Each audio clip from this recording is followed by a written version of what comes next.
In this short video, I'd like to share some basic tips on classroom management. If you're about to start teaching or you have taught for a while, but you feel like you haven't been as successful as you wished, this video is for you. Hi, my students call me Miss Olga, and I have been a teacher for more than 10 years. Tip number 1, do not assume that your students know what you're expecting from them. Before you start teaching a lesson, visualize how you want the lesson to go. Where would students sit? Where would they stand? How would they move from one activity to another? And then when students arrive, explain to them your expectations. Tell your students, here is where you're going to sit, here is how you're going to ask to go drink water or use the restroom, and here is how the activity is going to go. If it involves movement, explain to the students how exactly you want them to go. Lining students up is one of the most helpful tips in managing a classroom. Whoa! Your voice and posture matter. How you present yourself in front of the students is very important. Keeping your shoulders straight, not slouching, shows that you are a confident person. Your voice matters as well. You don't need to scream, but you need to put your energy into your voice. Even if you don't have energy, you still need to project energy. Think about it. If you were a student, how would you like to sit in a classroom for a long time where a teacher spoke a quiet and monotonous voice? Next one, don't ask, tell. You as a teacher have a plan, and you need to lead your students along the lesson or activity you have prepared for them.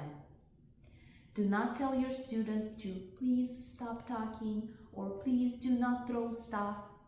Unless you're asking for some favor from your students, do not use the word please. Use cues. Teach your students a few helpful things to get their attention. For example, you can say phrases like 1, 2, 3, eyes on me, and the students will have to respond 1, 2, eyes on you. That way they stop talking, they give you attention, and you can tell them what is going to happen next. Another way is when the classroom becomes a little more noisy or a little more loud, you can clap your hands, and then they would have to respond with the same clapping pattern.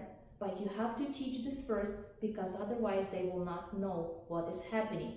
For example, students are doing an activity and you need their attention because it's time to move on to something else.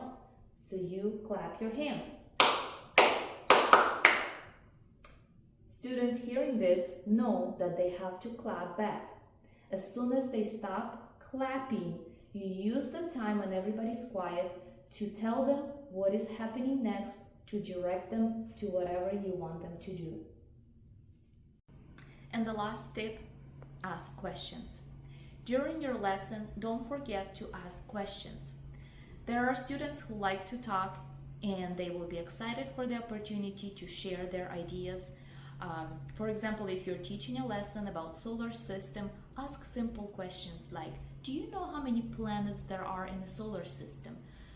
Students will start either raising their hands or saying the questions out loud. Make sure to pick the ones that are raising their hands. Take 1 or 2 replies and move on with your lesson.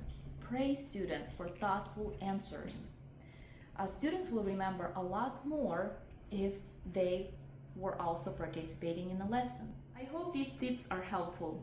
Please share in the comments below your ideas and what works in your school.